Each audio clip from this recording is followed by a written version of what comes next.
And let's go ahead and jump right into it. Camera's pointed face down. I'm gonna fix that. Oh, there we go.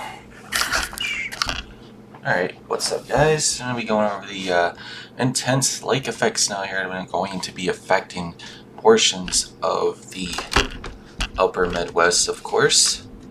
And that's going to be covering northwest Indiana, southwest Michigan. Where it could be added on advisories and watches depending on where the band does drift.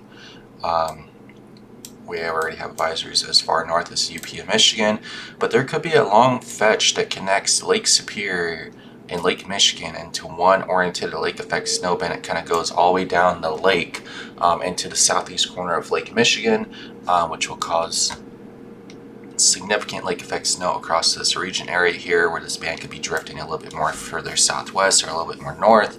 We'll kind of watch that how the day kind of continues, but the lake effect snow will be starting sometime tomorrow, mid to late morning hours, after that first initial wave of north to south oriented wind. It's going to be coming south. It's going to have a snow squall coming to the south tomorrow morning with some gusty winds behind that, and then that cooler air racing over the lake. Temperatures will drop, plummeting, and you'll get that lake effect snow developing behind that as that comes to the south.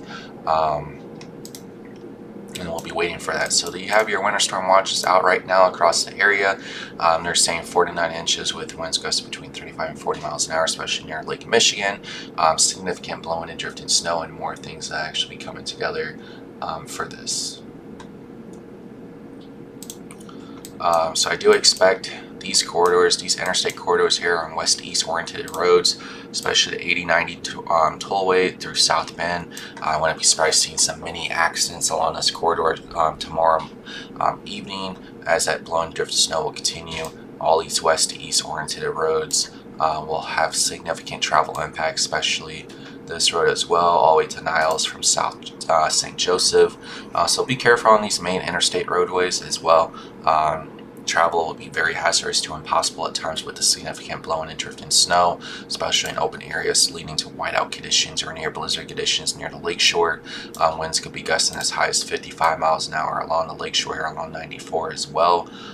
From Michigan City up to St. Joseph, be very careful. And we're also going to have 20-foot waves here across portions of the northwest Indiana and southwest Michigan shorelines here. Especially on this corridor, we'll get some strong northwest or northerly northwest winds here plummeting into this area. So we'll probably get some 20-footers here across this area, especially approaching noon or mid-afternoon here across this area. We'll have maximum wave heights here across this area. So if you guys want to go check out the waves or whatever else is happening on the beach, just don't try to go surfing unless you have a ton of experience with that. So we'll go ahead and take this off now, and I'll also put on the WSSI, which is the severity index of the winter conditions.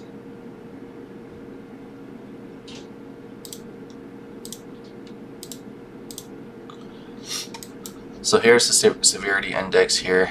Winter conditions here have a moderate or elevated to moderate conditions here across this area, with that lake effect snowband coming in. So like I said, the major interstate corridors like 80, 90, and 94 here. Just be careful here with these interstate corridors tomorrow, because winds will be gusting fairly high with the combination of snow blowing around and drifting. There will be many accidents. There will be drivers that do not know how to drive in the snow, and conditions will definitely start to worsen as we go into the evening hours from late morning as the band starts to intensify later on in the afternoon, evening across this region area.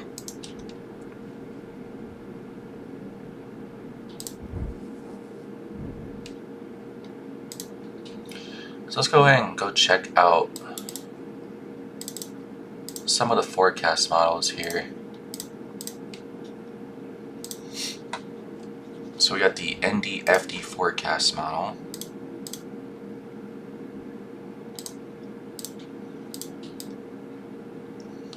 And this is snow all the way through Thursday night, from tomorrow into Thursday night, showing a maximum of up to 10 inches of snow across the area. But it doesn't matter how much is falling. It's a combination between snow, heavy snow rates, and then also the wind blowing around as well.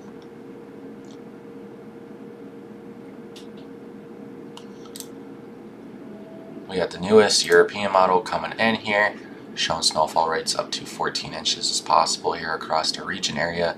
Very long, dominant stretched band.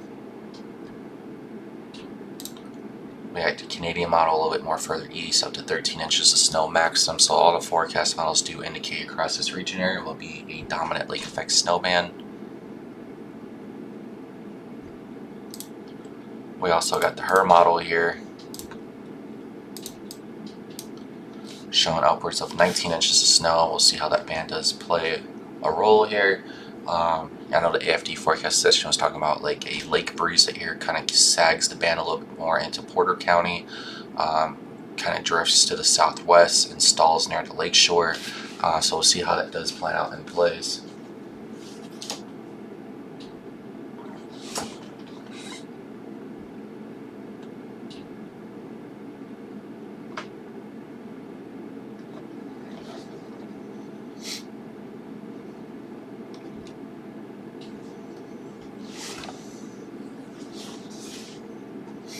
And what other model was I looking at here?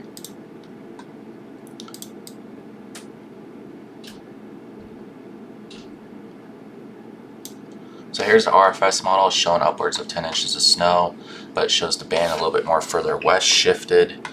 But we'll see how this does plan out. The models have it shifting a little bit more further west or northeast in time. Kind of see how this plays out in a way.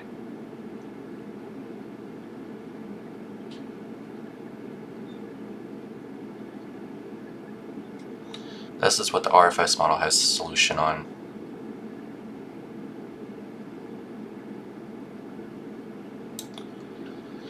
And her model is completely way off as well. So you get that snow squall coming in, the cold air coming in behind it. Then you get this lake effect snow band developing. Kind of sags with the lake breeze here and stalling their lake shoreline. I don't think any of these solutions are going to be close to right, besides the European model kind of nailing it. It's been on point so far. So if there's any model I'm really going to agree with, it's pretty much the European model at this point.